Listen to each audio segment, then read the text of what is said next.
Waste के फेंके हुए निवाले खाने वाले लोग हैं हम।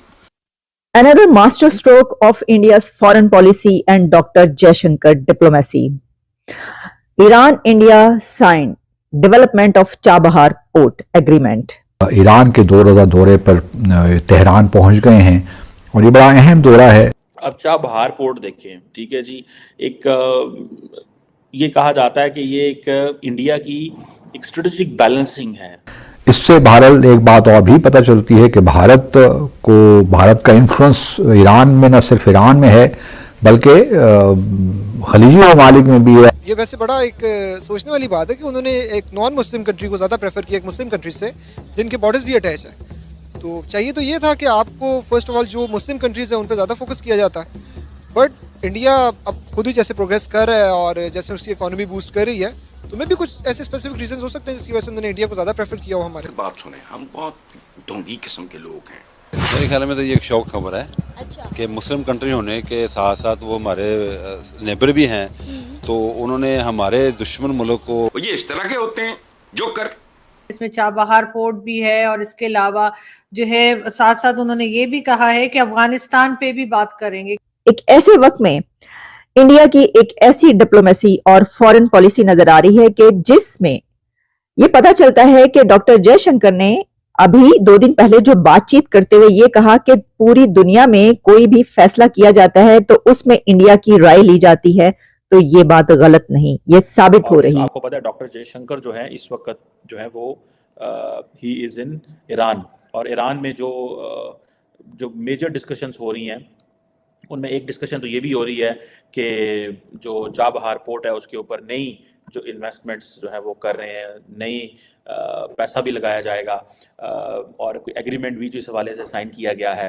कई लोगों का ये भी कहना है कि जो डॉक्टर जयशंकर हैं he is an emissary, he is an उन्होंने वो अमेरिका के इन्वॉय के तौर पे भी काम कर रहे हैं इस वक्त, और अमेरिका की कुछ स्पेसिफिक मैसेजिंग है जो वो ईरान को कर रहे हैं। That's news. इस पर अभी ये किस हद तक बात ठीक है ये पता नहीं है, लेकिन ये जो नया एग्रीमेंट है for recording this Chabahar port के हवाले से और कहा जा रहा है कि जो नया एग्रीमेंट किया है वो ओरिजिनल जो कॉन्ट्रैक्ट था जो इंडिया के सिर्फ ऑपरेशंस को कवर करता था, जो उसका शाहिद बहिश्ती टर्मिनल था चाबहार पोर्ट पे, उसको रीन्यू किया, उसको अब उसकी नेचर चेंज हो जाएगी।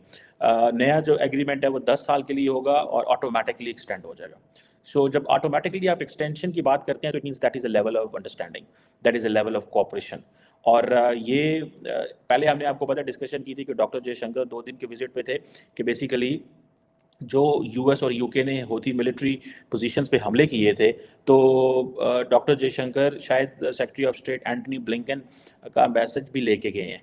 अगर आपको याद हो कि सेक्रेटरी ऑफ स्टेट अमेरिकी secretary of state Antony Blinken या उनके स्टेट डिपार्टमेंट ने ये कहा था कि हमने प्राइवेट मैसेजिंग भी की है। अब ये क्या है, क्या ये डॉक्टर जयशंकर वो मैसेजिंग लेके जा रहे हैं?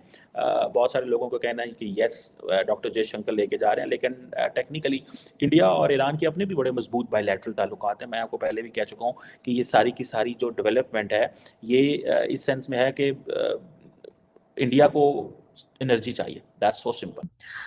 इंडियन एक्सटर्नल अफेयर मिनिस्टर एक ऐसे वक्त में ईरान का दौरा कर रहे हैं कि जिस वक्त हुतीस के हमले हो रहे हैं और यूके और अमेरिका ने हुतीस के खिलाफ स्ट्राइक्स भी कर डाली हैं।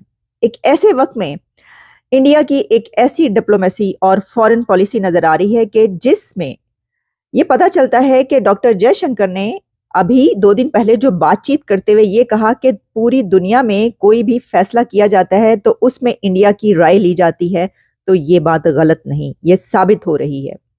सबसे पहले हम बात करेंगे कि चाबहार पोर्ट पर क्या एग्रीमेंट हुआ मिला, लेकिन ये बात याद रखिएगा कि ये जो एग्रीमेंट साइन हो रहे हैं वहां पर ये सिर्फ उस ही चाबहार पोर्ट तक सिर्फ महदूद नहीं है कि जिसकी हम बात करते हैं कि देखिए ईरान और इंडिया के बीच ये जो कॉरिडोर है इसकी वजह से जो पाकिस्तान के ऊपर जो असर पड़ता है, ये अक्सर ये बात की जाती है कि पाकिस्तान और ईरान के बीच जो ताल्लुकात होने चाहिए तो वो तो इंडिया उससे कहीं आगे निकल चुका है ईरान से रिलेशंस में। तो मैं आपको ये बताना चाहती हूँ कि ये पोर्ट अब सिर्फ ईरान और इंडिया तक महदूद नहीं रहा, बल्कि इसके और कंट्रीज के साथ कैसे लिंकअप हो रहा है।